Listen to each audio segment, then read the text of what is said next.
Alec Baldwin was at the funeral for James Gandolfini, and he was actually there with his wife. And apparently there is a writer for the Daily Mail, and yes, I know the Daily Mail is not a reputable publication, but someone that writes for the publication by the name of George Stark wrote a piece about how Alec Baldwin's wife was tweeting during the funeral. So first of all, you know that it's not a reputable news source when they make a story out of that. Yeah. Like, I wouldn't even think to write a story about that or even comment on it. But Stark writes the following: "It may not be considered funeral etiquette, but Alec Baldwin and his heavily pregnant wife, Hilaria, took to Twitter during James Gandolfini's service today. The pregnant yoga instructor's social media feed was full of upbeat posts, while the Sopranos star's friends, family, and co-stars were gripped with grief at the New York Catholic Church. Messages included a request for ideas about wedding anniversary presents and promotional notes about her upcoming appearance on The Rachel Ray Show." So why did he say she was pregnant, like 2 sentences in a row? Yeah. That's bad. Heavily I don't pregnant. get it. What does that mean, heavily pregnant? I don't know. I don't, first of all, I don't care about her tweets. Second of all, I don't care how heavily pregnant she is. This is just weird. This is just a weird article. It's a weird thing to write about, right? So Alec Baldwin took it personally, and I could understand why he would take it personally, but he overreacted. As he always does. He does. He had a meltdown on Twitter, and some people are really upset because they feel like he attacked the gay community while having this meltdown.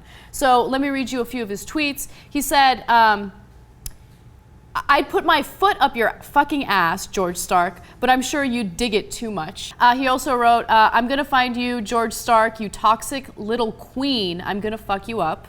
So weird, because he's like, Alec Baldwin is progressive, isn't he? He is progressive, which But is why he's got like a weird kind of homophobic streak. So I actually want to address that because for once, I think conservatives are making a really good point about something, right? Like, so far, this story is, it just broke. So who knows? There might be people condemning him for this. There might be heavy criticism, as I think there should be because of what he tweeted.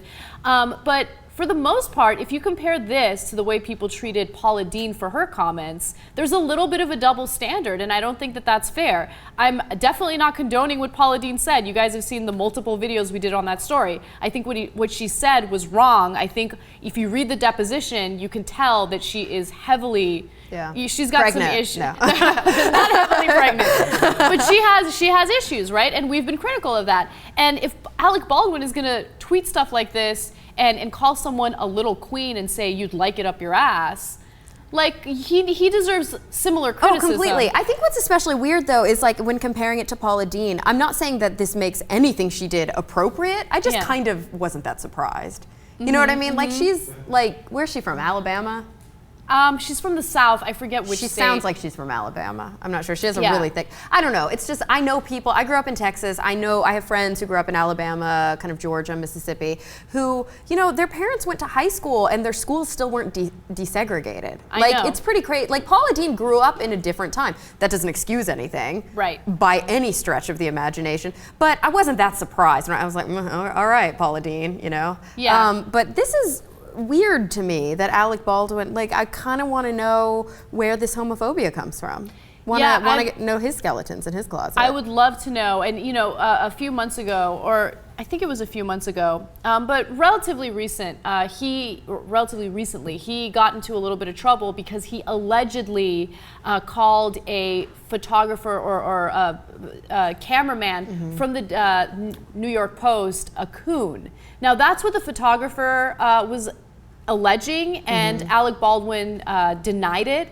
And from what I've seen, I couldn't find any proof that he had said it. So at this point, it's a little bit of a he said situation. Yeah. But Twitter, come on, as we just learned, if you tweet something, even if you delete it, it's there forever. Like, we should know this by now. I know. He has disabled his Twitter account since this happened, and I'm sure he'll put it back up at some point. But that doesn't work. Fix anything. Yeah, deleting tweets and then disabling your account right after you do something disastrous is not going to make everyone forget about what you said and what you tweeted. That tweet will exist forever, and as a celebrity and as a high-profile public figure, you would assume that he'd know that by now. But he's had like a series of meltdowns. I mean, remember that phone call, that voice message that he left his daughter? Yeah. And it's like, man, you got to calm down with that temper, because I'm going to invent an app. I'm going to invent an app that puts a lock on your Twitter for like 3 minutes with a little countdown clock. So you have to think about what you're going to say before you are so reactionary and just jump on there. And people like Alec Baldwin should use this app.